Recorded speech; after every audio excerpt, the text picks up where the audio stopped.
number of different recordings, and you will have to answer questions on what you hear. There will be time for you to read the instructions and questions, and you will have a chance to check your work.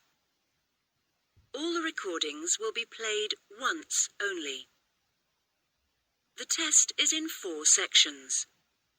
At the end of the real test, you will be given 10 minutes to transfer your answers to an answer sheet. Now turn to Section 1.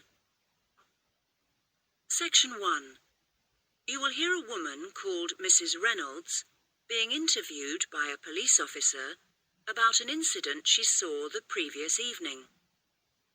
First, you have some time to look at questions 1 to 5.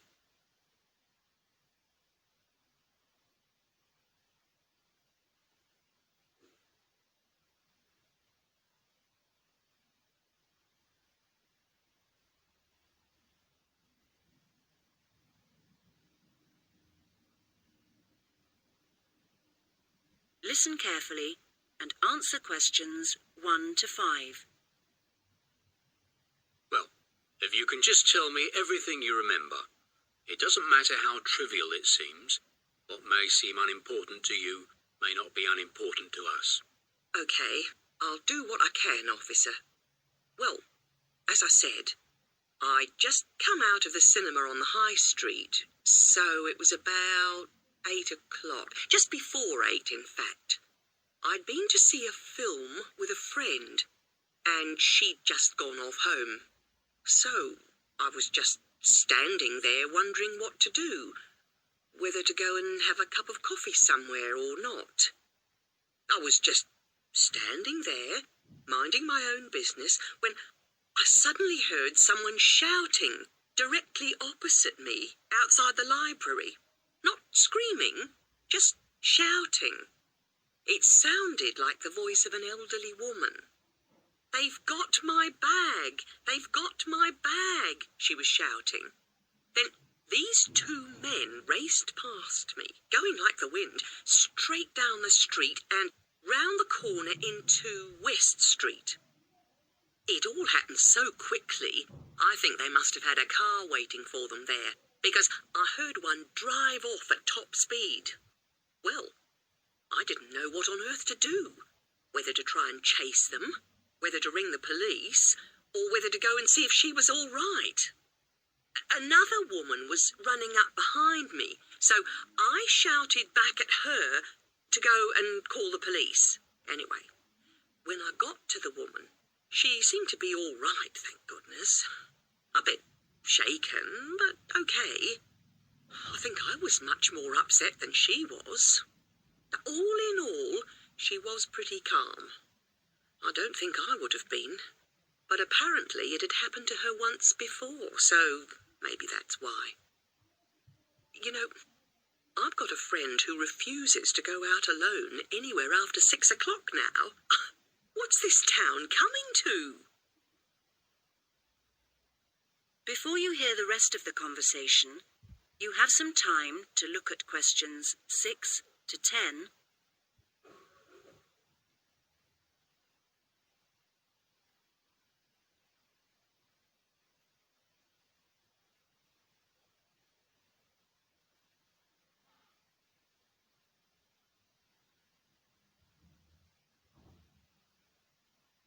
Now listen and answer questions 6 to 10. Well, anyway, she just kept saying, "I didn't see a thing. I didn't see a thing." One of them had just pushed her from behind, and as she put out a hand to steady herself, the other one had just taken the bag from under her arm, and then he raced off across the road. I asked her what she'd had in it, and she said she'd had her purse with about £15 in it, but no checkbook or cards or things like that. And luckily, she had her front door key in her pocket. Oh, and she'd had her bus pass taken too. Let's get back to the 2 men if we can. Just tell me everything you can remember about them. Well, there was a younger one and an older one. Well, let's start with the younger one, shall we? Well, age first then. He only looked about 17, not more, something like that. Neither very tall nor small. Sort of slim build. Not anybody you'd notice. Nothing particularly special about him. An ordinary-looking sort of bloke. He had curly black hair, which was quite long, but apart from that, as I say, not someone you'd notice in a crowd. Nothing really distinct about him at all. But the other one, the older one, he was different. Different? Yes, different. I feel as if I'd know him anywhere again. I got more of a look at him, because he ran across the road more slowly than the younger man. I remember being surprised, because he was quite a bit older than the other one. I'd say about 35. Funny, because you don't think of people of that age snatching handbags in broad daylight like that, do you? He was quite a bit smaller than the other man, and medium build. What did he look like? You didn't give the officer much information last night. Well, I did get quite a good look at his face. No beard or moustache, clean-shaven, and quite smart-looking, really. He had light brown hair cut very short, a sort of army haircut. And there was another thing. Thinking about it all last night, over and over again, I'm almost sure he had a small scar on his chin. Now, I didn't tell the other policeman that last night, but in my mind, each time I see his face, I can see one. A scar on his chin? That could be important. Thank you, Mrs. Reynolds. You've been really helpful. If you really think you'd recognise him again, then what we'd like you to do later this morning, if you can, is to come down to the police station and look at a few photographs for us. See if any of those ring a bell. That is the end of section 1. You now have half a minute to check your answers.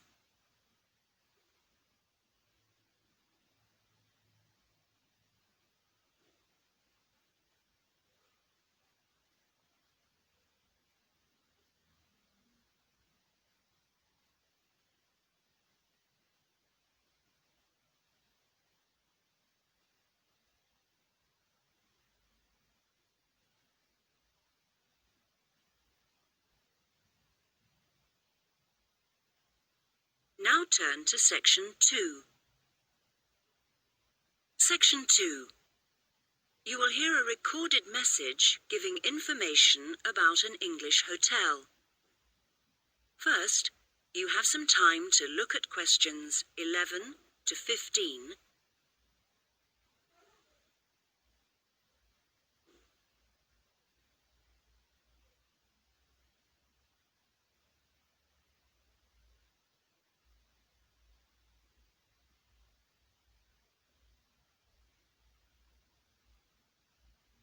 Now listen carefully and answer questions 11 to 15. Welcome to the Bridge Hotel Information Line. The Bridge Hotel is part of the Compact Group, which is a large association of family-owned hotels offering a warm, friendly atmosphere and high-quality service at competitive prices. All of them cater for a wide range of people, from business to leisure clients. Set in a quiet residential area on the attractive outskirts of Belford, about 3 miles from the city centre, the Bridge Hotel is a popular choice for conferences. After recent refurbishment and expansion, it now has 25 double rooms and 20 singles. All 45 are en suite, with TV and coffee and tea-making facilities. The Bridge Hotel is set in 3.5 hectares of grounds, with an open-air swimming pool and 4 tennis courts. There is also a newly opened gym with fitness suite, which is considered one of the best equipped in the area. Non-resident membership is available.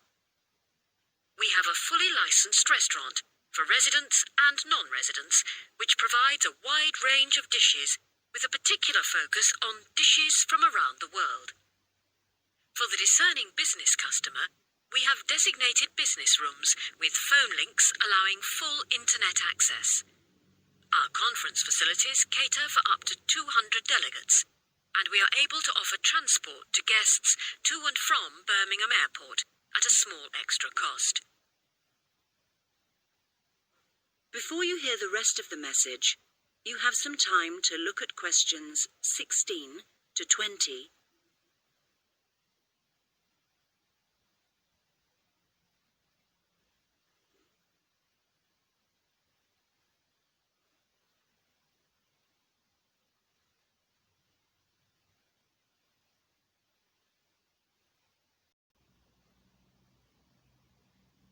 Now listen and answer questions 16 to 20.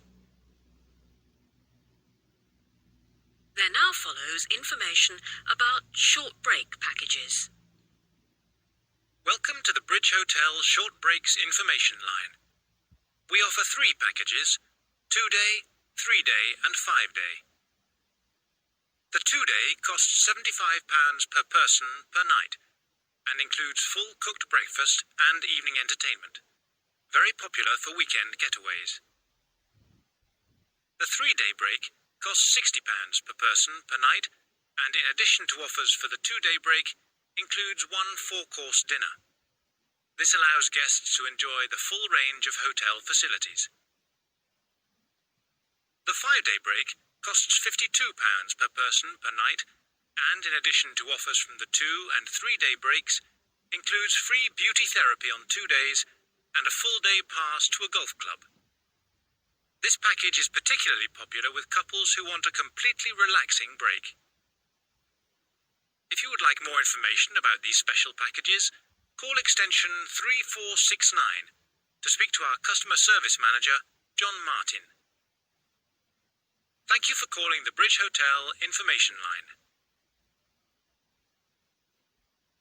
That is the end of section 2. You now have half a minute to check your answers.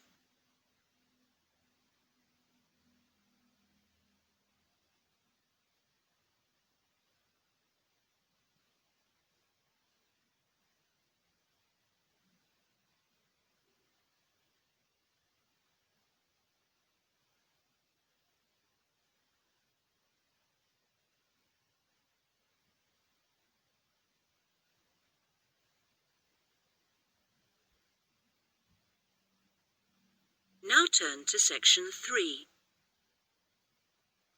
Section 3. You will hear 3 students talking about their study programs. First, you have some time to look at questions 21 to 23.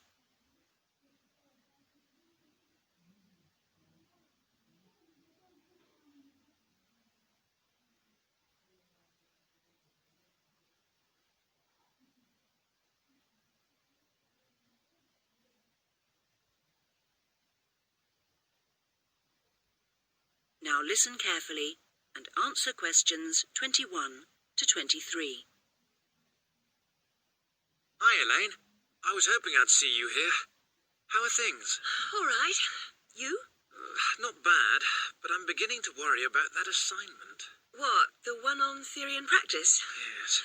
When's it got to be in by? Next Thursday. And I just can't get to grips with it. Yes, it's a tricky one. I'm hoping to get down to it over the weekend. I'll tell you what, there's Dinah. Let's see if she has any pearls of wisdom on the subject. She took the theory and practice option last year, didn't she?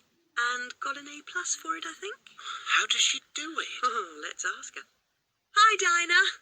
Hard at work? Not exactly. The lecture's just been cancelled, so I've suddenly got a free morning on my hands. Oh, that's lucky. You've met Neil, haven't you? Yes. We were just talking about the theory and practice assignment we've got to hand in next. Can we just pick your brains a moment? How far have you got with it? Well, still at the reading stage, really. Are you? Well, one bit of advice I definitely give is not to spend hours wading through that massive volume by Jesperson. It really isn't very helpful. I think the only reason they keep it on the reading list is that the library has got so many copies of it. Personally, I found the essential source was Parisi. Have you read her yet? Crazy? Don't think so. That's a great book. It must be on your reading list. Right. Another one I found very useful was the article called something like Practical Theories by... was it Williams or Willard? Yes, Willard.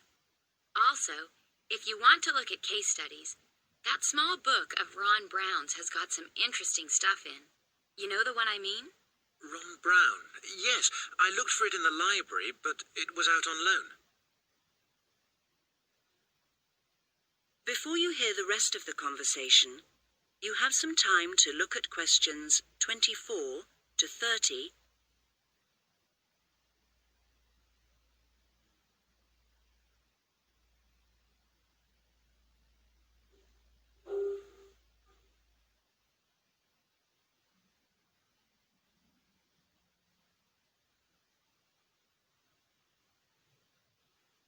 Now listen and answer questions 24 to 30. Yes, it's a very popular book. Did you try the recall system? The what? Don't you use the recall system? You should, you know. You just have to take a pink slip from any of the librarian's desks, fill the details of the book in, put your departmental address on the back, your departmental address, not your home address, and hand the slip in at the information desk. Then, check the mail in your department twice a day, say at 10 in the morning and 3 in the afternoon, for a slip telling you the book is ready to collect. Last week, I recalled a book at lunchtime and got the slip telling me it was ready just 4 hours later. That was exceptional. It usually takes about 3 days. I didn't know you could do that. Is it expensive? No. There's a nominal charge, 25 pence a book, I think. It's well worth it if you're preparing for an assignment. Are you going to be working together on it? I'm not sure. I would if I were you. You get so much more out of the assignment that way. But surely the tutors would notice that our essays were the same. No. I'm certainly not suggesting you should actually write the thing together. I'm talking about when you first start on a big assignment. I think it's a good idea to find 2 or 3 others on the course who live near you and divide up the reading load between you. Then you can meet up again a few days later and take it in turns to summarize your reading for each other. At the next stage, we go around the group explaining our essay plans, which makes it easier for individuals then to go off and write the first draft of their essay on their own. Later on, we usually exchange drafts and give feedback in the group before finally writing our essays individually. Do you really do all that? Usually, yes. It makes the whole thing much easier and more enjoyable. Right. Well, I think I need another coffee before getting started. Can I get you one? Yes, why not? That is the end of section 3. You now have half a minute to check your answers.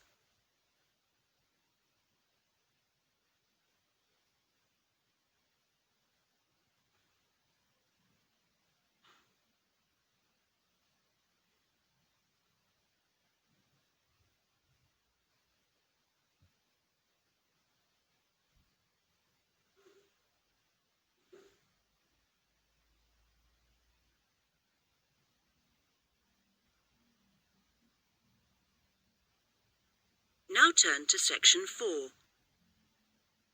Section 4. You will hear a talk by a university lecturer in Australia on a type of bird called a peregrine falcon. First, you have some time to look at questions 31 to 40.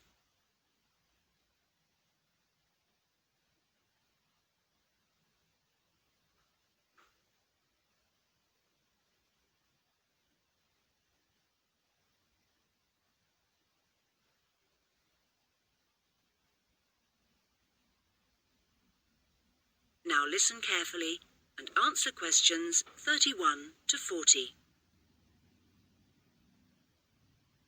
I'm Professor Sam Richards, and I've come as the 3rd guest lecturer on this course in Australian birds of prey. My job is to keep a watchful scientific eye on the state of Tasmanian peregrines, So I'll start by giving you some background to these magnificent birds of prey before I speak briefly on my own project. Peregrine falcons are found on all continents with the exception of Antarctica, so don't go looking for them at the South Pole. They're found almost everywhere in Australia, and it's interesting to note that the name peregrine implies that they're wanderers, that they move from place to place following the seasons, and indeed in most parts of the world they're migratory birds. But not in Australia, however, where they prefer to stay in one place. They're known to be the world's fastest creature, and they have been tracked by radar diving down towards the ground at 180 kilometres an hour. However, a number of textbooks claim that their flight speed can go as high as 350 kilometres an hour, so there's still some dispute about just how fast they can actually fly. Female peregrine falcons, like all other Australian falcons, are larger than their male counterparts. In fact, the female is almost a third larger than the male in the case of peregrines. While she stays close to the nest to protect the eggs and the young chicks, the male is mostly occupied looking for food. Peregrines typically lay 2 or 3 eggs per nest, and after the eggs have hatched, when the chicks are about 20 days old, they start to fly. So they fly at a very young age. By the time they're just 28 days old, they've already reached full adult size. In other words, they're fully grown. Soon after this, at about 2 months after hatching from the egg, they leave the nest for good. From this point on, they're on their own. Unlike their parents, which have learned how to hunt, the young falcons are not good at feeding themselves, and so during the first year about 60% of them die. Once the birds have managed to live to breeding age, at 2 years old, they generally go on to live for another 6 or 7 years.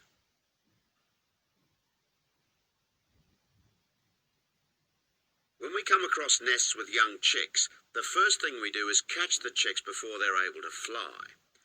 We have to catch them at an early age. We then attach identification rings to their legs. These rings are made of colour-coded aluminium, and they allow us to identify the birds through binoculars later in their lives. Thirdly, because we need to know how many males and how many female chicks are being born, we note the sex of the chicks. Noting the sex of the birds is a vital part of our research, as I will discuss later. The next thing to do is to take a blood sample from the chicks. We take the blood sample so that we can check the level of pesticide in their bodies. Peregrine falcons can build dangerous quantities of pesticides in their bloodstream by feeding on smaller mammals, which in turn feed on crops grown on farms where pesticides are used. Finally, we check the birds thoroughly, really checking the birds for their general health. This whole process only takes a few minutes. In fact, most of our time in the field is actually spent trying to find the nests, not on the data collection itself. Well, that's all I have for you today. If you'd like to do some further reading. That is the end of section 4. You now have half a minute to check your answers.